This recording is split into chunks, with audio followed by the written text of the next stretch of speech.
vibing with it when we went to the mountains and stuff. She's like, I love this place. I was like, I love this place too. And then we were here. So that's well played. I mean, she knew of what I was going to do. It was never like I hid that I was. No, I mean like, it was going to be what my life was focused around. She always got that. And she smokes. She's not like a stoner, if you will, for lack of a better word. She's not a. She's not hitting the dabs with you on a daily? Yeah, she's not crush. Yeah. Dude, I'm not gonna lie. The first 20 minutes of this episode, we just fumbled through it. Yeah. We've kind of come around a little bit, but that first 20 minutes, I'm gonna re-record the intro because I was like stumbling all over the place. Dabba-doo. Dabba-doo. So what's your home setup look like? You have a couple lights. How many of the gadgets do you have? Because honestly, nobody knows how to make fucking wax. Like the average consumption person. Like my buddy Ben broadcasts his process, and so I get to see it vicariously through his page.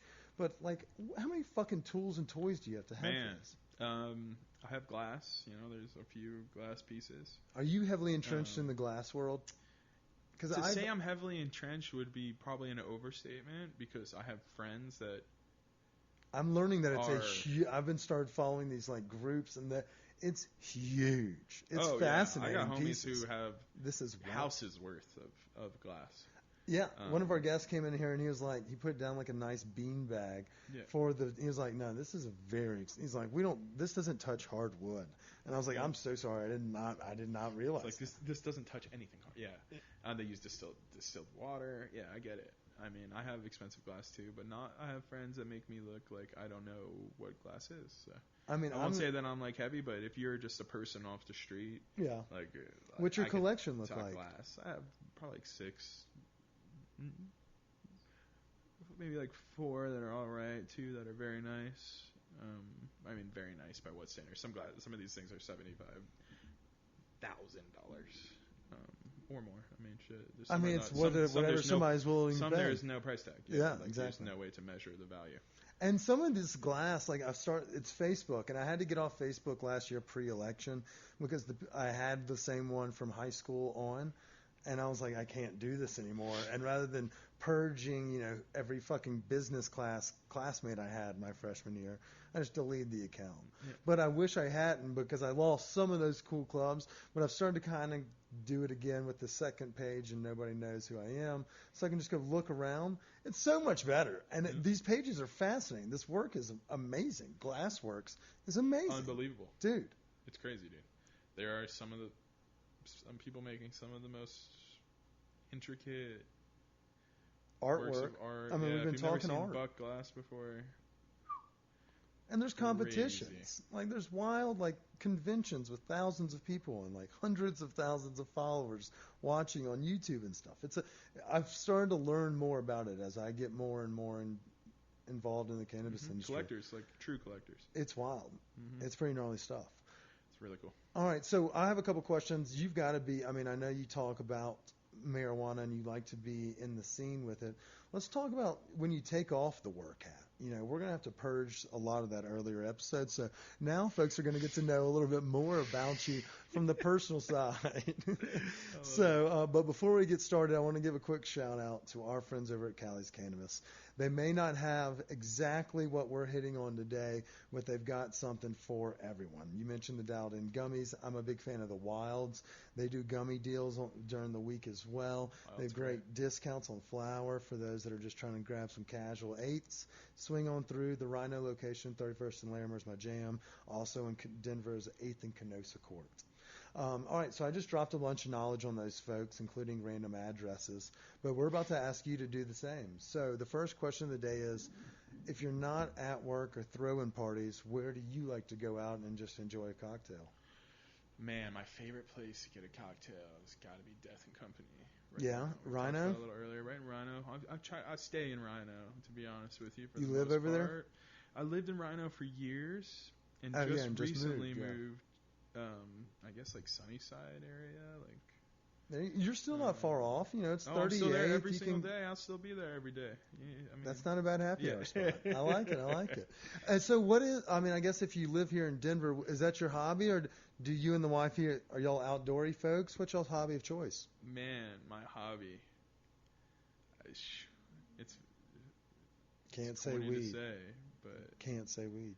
yeah, it's exactly what is not my hobby at this point. It's now your business and not even life. business. I like what I do to such an extent that most of it is just working with my friends at this point.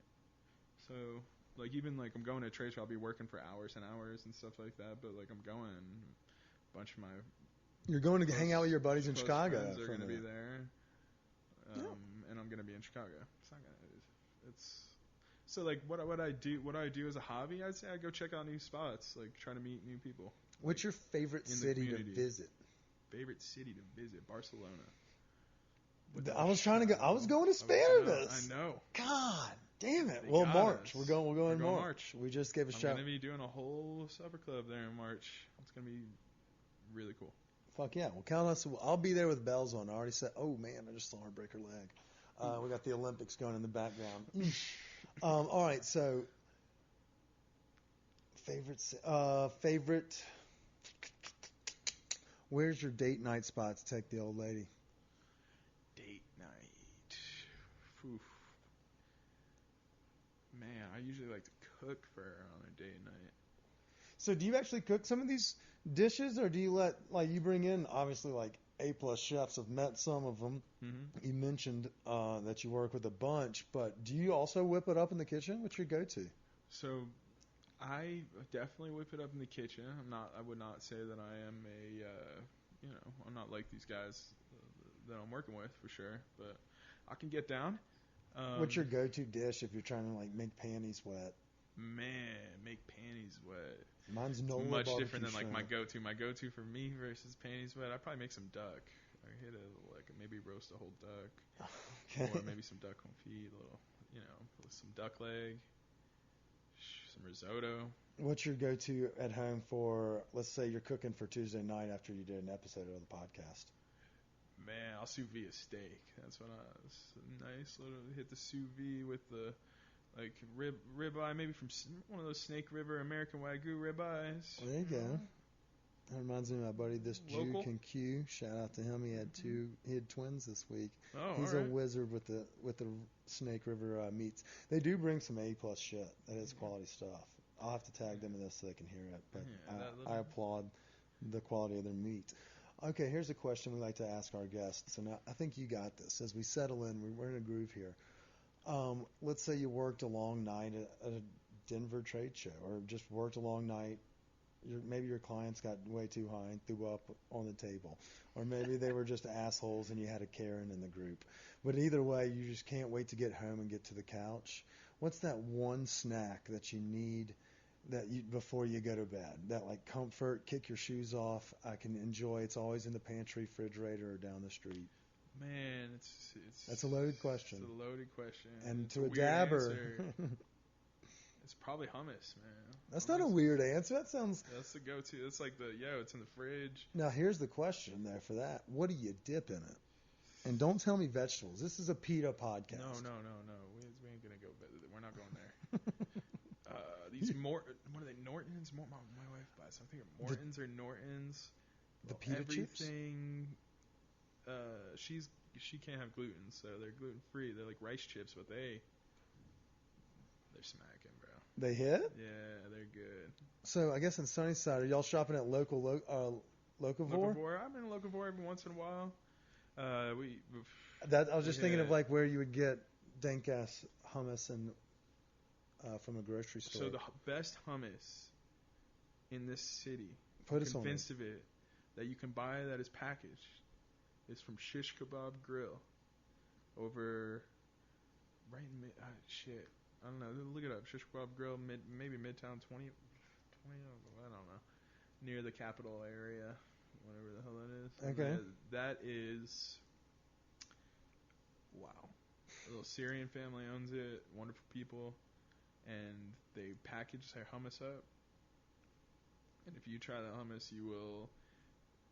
You got to eat it relatively, it's not staying like... I may go get it tonight before I go to the girlfriend's house. Yeah, shelf life is not... A couple days, it's fresh. Yeah, shelf life is, a few days. But wow. Yeah, I'm a hummus man. You know what I mean? Give me your power ranking hummuses. And do you obviously have a spot that like you have to dine in besides the shish kebab what? Shish kebab grill. Shish kebab Hidden. grill? Forgotten. I hit that grocery store on Colorado just around Evans Avenue. Okay. They have a plethora of shit, Good including if you want to make it your own, they obviously have all the fixins, but they also have some of the fucking best pita bread, dude. Really? And you just throw it in the microwave or throw it in the oven for a couple minutes, let it kind of like. The pita bread, the Athena pita bread. I don't even know what it is. It's like in one of those just like clear cellophane bags that turtles eat. That's how that shit is good. Yeah, all you need is just a few minutes in that oven. I mean, it fucks. All right, give me your power rankings of hummus. Pizza cutter on it. Okay. Yeah, I don't even have one. I use the big knife in the rocker, like back in the pizza. Yeah. Wow. Yeah. Okay. I mean, you got to work with what you got. Yeah, I think that's a lot of cast iron. Yeah, that's even cooler than what I use. So. Hummus power ranking from like restaurant or stuff you could take restaurant away. Or take away. But I mean, that is up there. Shish kebab, even package and all, it's up there. Maybe it'd still be number one. Okay. Safta obviously has phenomenal hummus. That blue crab hummus they used to have in the summer. Freaking ridiculous. The lamb ragu one they got is very good too. That one is. But I mean, like when they did have that, obviously they didn't have it last year because of COVID. You couldn't dictate it, and then obviously coming out, they were in the same boat. They may have it today. I don't know. But by God, when I had it, it was revolutionary. Yeah. It was revolutionary. I forgot his name. I forgot the restaurant's name. But I've been to his. Is it Shia? I think the restaurant's called Shia. Oh yeah, down in New Orleans. In New Orleans. Yeah, I've been to that one too. He has Saba down there, and he just opened a new one in the bottom of the Hody down in the riverboat or next to him. Dude, he kills it. Yeah, good for him. He was a 2019 guest on the pod. Really? That's awesome, dude. Yeah. We peaked in 2019. I'm sorry that we have you here on 21, but we peaked. 21's the next come up, man. What do you I like to believe so. We produce regular episodes. I won't say regular quality episodes because sometimes we have garage doors opening and sometimes we have garbage trucks backing out. It's consistency. It's consistency. That's all it's about. I'm just going to keep dropping them every goddamn week at noon. So you'll keep listening Tuesdays and Thursdays. Oh, yeah, I got it. Shit. All right, so we have a couple more questions I want to ask you before we go. Red Rock season's ripping and roaring. Fish is about to be here in town. We want to know what's your jam, what was the last concert you saw, and what concert are you most excited about seeing next? Oof. Oof. It's a three-parter. And then we have one more question after that, so get ready. So I got a few things coming up. What's my jam? What do I listen to the most? Is that kind of the question? I would say I fall somewhere. I always describe myself as like where hip hop meets heady. That's like my catchphrase, right? So that would be like Jay-Z dubbed over Scarlet Begonias back in the day. Anything from you got like the Dead to the Beatles. Into super heavily Jay Dilla, MF Doom. What I listen to the most, like if I'm just putting on stuff, is Jay Dilla, probably. Okay. MF Doom, maybe number 2. I don't know who MF Doom is. MF Doom is the greatest rapper that ever opened his mouth. That's a pretty bold statement. I guess the hip hop people. I mean, because you always think of the big names of hip hop. Tupac. Yeah, I'll just put it out there too on the podcast. Anybody mean, that wants to argue that point, at It's Groovy Gravy, willing to talk about it. Yeah, I don't even have any way to follow. I have no follow up besides wow. That's all I've got. Okay, I'll play you one song before I leave. Okay, yeah, maybe we'll fade out of this. YouTube will snatch that shit up so quick. I can't get anything past them. We had to shout out to Zane for the new intro back in 2020. We had like our first 120 episodes were not being put on YouTube because of DMCA infringement. We had like 15 seconds of hits from a bong starting in our intro, and because it clipped 13 seconds, it just kept getting pulled down, and so we didn't. I didn't know it. How much are you allowed to have? Like anything? 10. Oh, 10. Okay. Yeah, so like we still have like the hit from the bong, but we don't have anything after that. That's amazing. Okay. Concert you're most excited about seeing next? So I am going to see Wu-Tang. Oh yeah, with the symphony? Yeah. Fuck yeah, those tickets went fast, and now they ain't cheap online, huh? You got them on? What? You got them online the day of? Because they were gone quick. So I have a... Are you about to say you have a connection to get them to pass? No.